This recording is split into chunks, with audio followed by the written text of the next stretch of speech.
అందరికీ నమస్కారం. ఈరోజు సౌందర్యలహరిలోని 90వ శ్లోకం గురించి తెలుసుకుందాం. ముందుగా అమ్మను స్తుతిస్తూ ఓ ప్రార్థనా శ్లోకం. ఓం శ్రీమాత్రే నమః.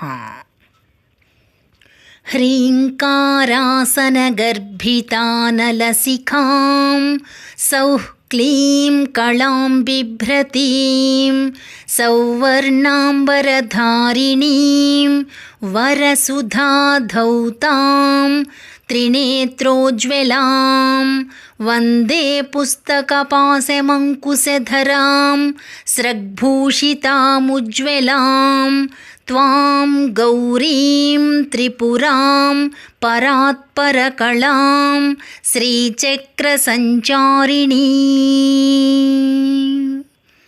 ఇప్పుడు సౌందర్యలహరిలోని 90వ శ్లోకం. దదానే దీనేభ్యః శ్రియమనిశమాశానుసదృశీం అమందం సౌందర్యప్రకరమకరందం వికిరతి తవాస్మిన్ మందారస్తబకసుభగే యాతు చరణే నిమజ్జన్మజ్జీవః కరణచరణైః షట్చరణతాం.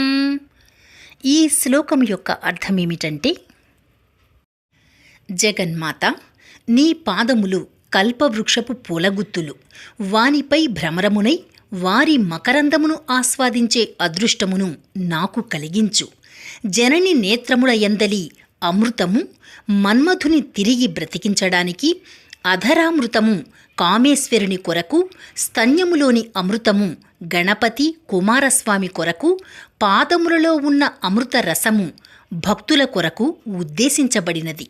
తల్లి, దీనజనులకు ఎప్పుడూ వారు కోరిన విధంగా సిరి సంపదలను గ్రహించేది, అధికమైన లావణ్యము సౌభాగ్యము అని పూదేనియను చల్లేది, కల్పవృక్షపు పూలగుత్తిలాగా అందమైనది అయిన నీ పాద పద్మమునందు జ్ఞానేంద్రియాలు మనస్సు వెరసి 6 పాదములుగా గల తుమ్మెదనై నివసిస్తాను.